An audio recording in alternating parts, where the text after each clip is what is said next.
Our next to last group is Project LEAD, Learning Engineering by Applying Do-It-Yourself.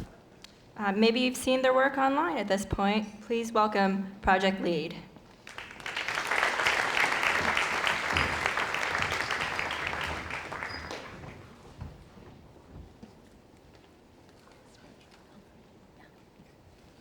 Hello, my name is Daniel Jang. I am a part of the group Project LEAD, which stands for Learning Engineering by Applying DIY, which is DIY stands for Do It Yourself.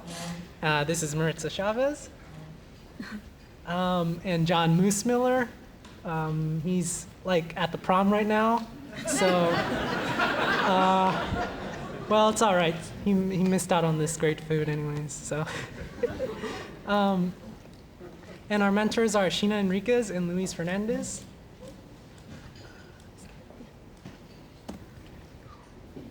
Our group identified our problem to be that STEM is boring in class. Originally, we wanted to work with at least 25 students in a classroom, but we found that it was really difficult to do that for our group, especially with John living so far away from us. He couldn't even make it today, but we greatly are appreciative of him.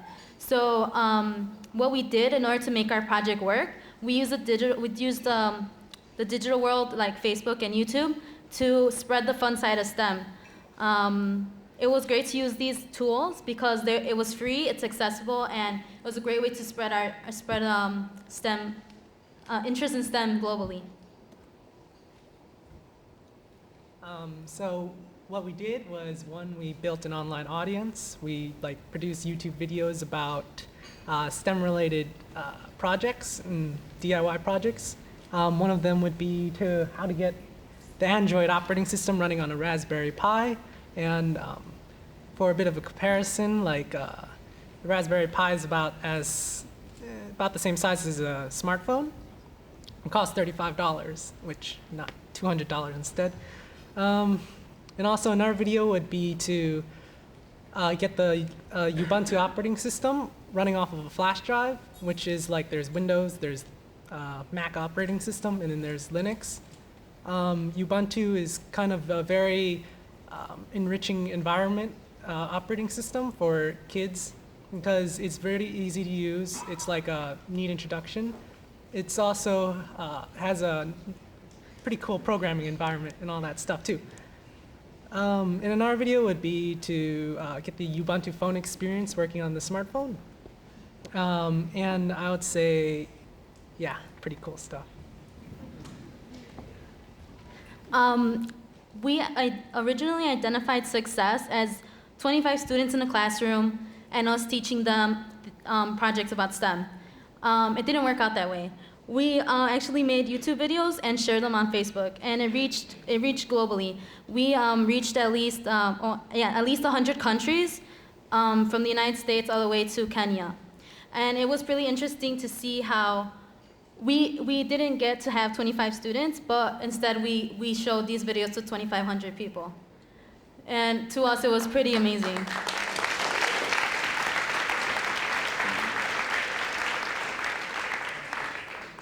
We identified that as our success. At the beginning of our project, we also wanted to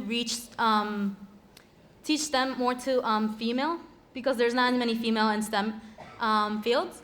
But our Facebook allowed us to visualize how many female and male people were liking our videos and liking our page. As you can see in this graph, it's really small, but I'll tell you the numbers.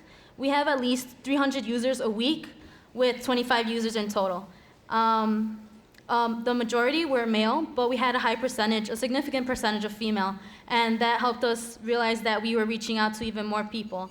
We also hypothesized that using videos to spread STEM ideas to globally would also help. I think we said something like female maybe feel more comfortable in their household watching videos that would help them with projects in STEM. And so moving right along, we got lessons learned, which is communication is key. I can't stress this enough.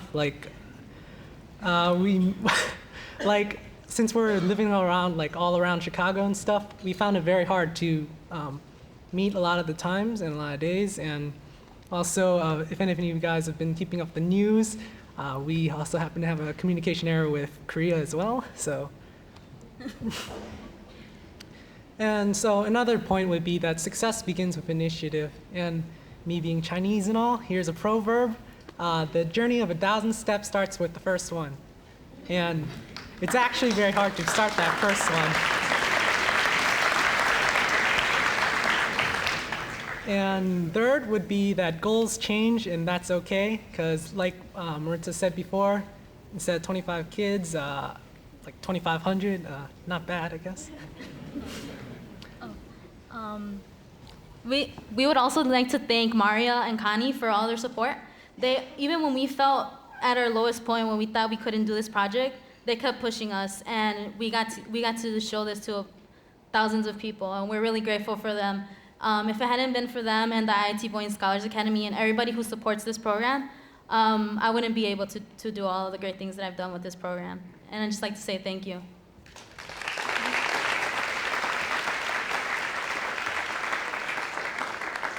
I'd also like to add to thank our mentors as well, Luis Fernandez, and Sheena Enriquez for putting up with us.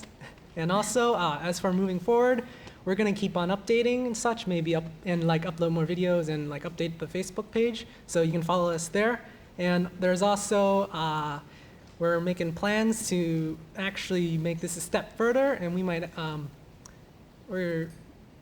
non-for-profit organization. That's what we're going for.